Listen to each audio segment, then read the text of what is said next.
एक कहानी मैं सुनाने वाला हूँ आप सभी को। इससे पहले ही ये कहानी मैंने कुछ देर पहले ही आप लोगों के साथ साझा किया था इंग्लिश में, लेकिन ये कहानी अब मैं आप सभी के साथ हिंदी में साझा करने वाला हूँ।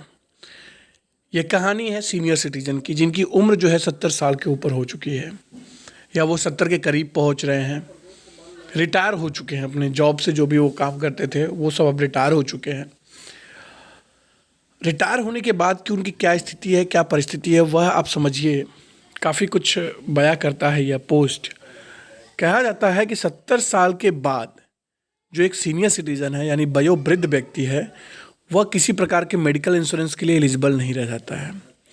कोई भी उसे लोन नहीं देने वाला, कोई बैंक ईएमआई पे किसी प्रकार का कोई लोन नहीं मिलने वाला।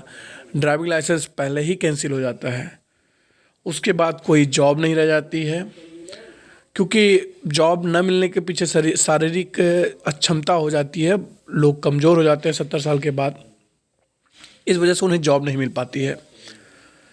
उन्हें छोड़ दिया जाता है मांगने के लिए कि आप मांगिए, 70 साल आपकी उम्र हो चुकी है तो आप मांगना शुरू करिए अपने सर्वाइवल के लिए, अपने आप को सर्वाइव कराने के लिए।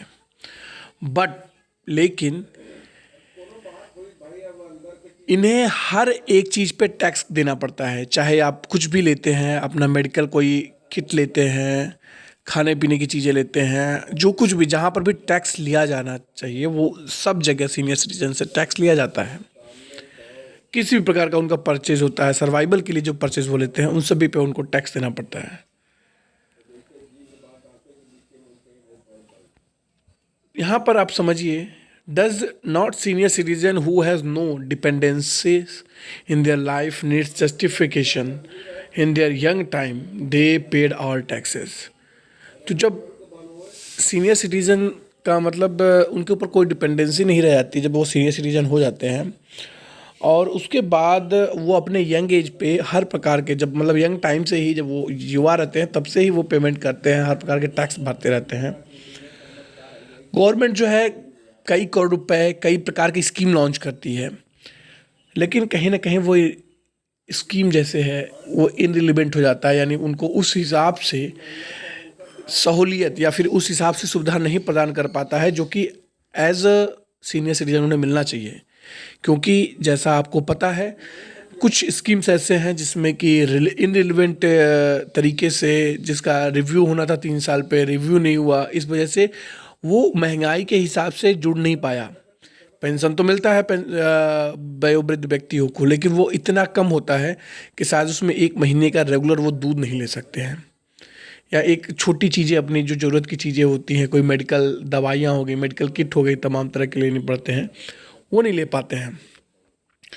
Government never plan any relief for the needy senior citizen of this country. तो गवर्नमेंट कोई भी प्लान नहीं करती और कोई भी किसी प्रकार का रिलीफ जो है सीनियर सिटीजन को नहीं दे पाती है। What a tragedy to be Indian senior citizen. तो ये कहानी है इंडियन सीनियर सिटीजन्स की, जो कि आप देख पा रहे हो, सुन पा रहे हो। और क्या एक विडंबना है सीनियर सिटीजन के साथ, सब कुछ करने के बाद भी वो विमुक्त रहते हैं चीज़ों से, यानी उन्हें उस प्रकार का लाभ नहीं मिल पाता है जिस वजह से वो संघर्ष करते हैं अपने उस अवस्था में, जिस अवस्था में उन्हें आराम के साथ ज़िंदगी को जीना चाहिए।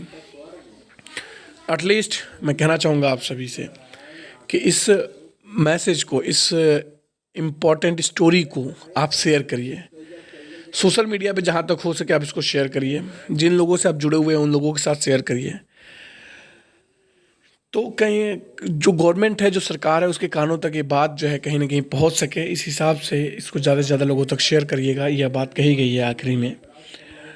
लेकिन ये कहानी थी एक सीनियर सिटीजन की, किस तरह से वो ज़िंदगी को जीते हैं और संघर्ष करते हुए, लेकिन जब कहीं ना कहीं कोई कमियां जरूर रह जाती हैं जिस वजह से उन्हें जिन चीज़ों में वो पैसा लगाए थे उन्हें लाभ नहीं प्राप्त होता था। जितना पैसा उन्होंने लगा रखा है उससे उनको लाभ नहीं मिल पाता।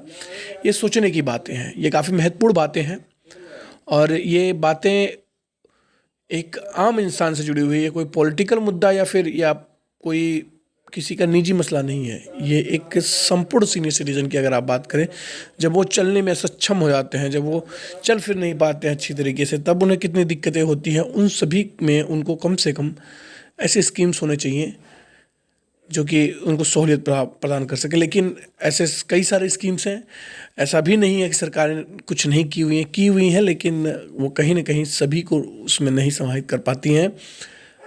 कुछ अच्छे संस्थाएं हैं जहाँ पर अच्छी पेंशन भी प्राप्त होती है, लेकिन कुछ ऐसे संस्थाएं हैं जहाँ पर पेंशनर्स एक एक पैसे के लिए मुहिम भी हैं।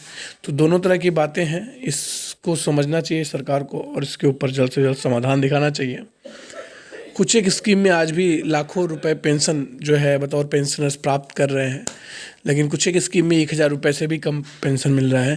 तो ये जो खाई है इसे भरने की कोशिश सिर्फ सरकार कर सकती है या सरकार से जुड़ी हुई संस्थाएं कर सकती हैं। आम इंसान इसमें कुछ नहीं कर सकता सिवाय अपनी बातों के रखने के अलावा। अधिक से अधिक लोगों तक शेयर करिएगा, अपने विचार कमेंट में ज़रूर बताइएगा। धन्यवाद।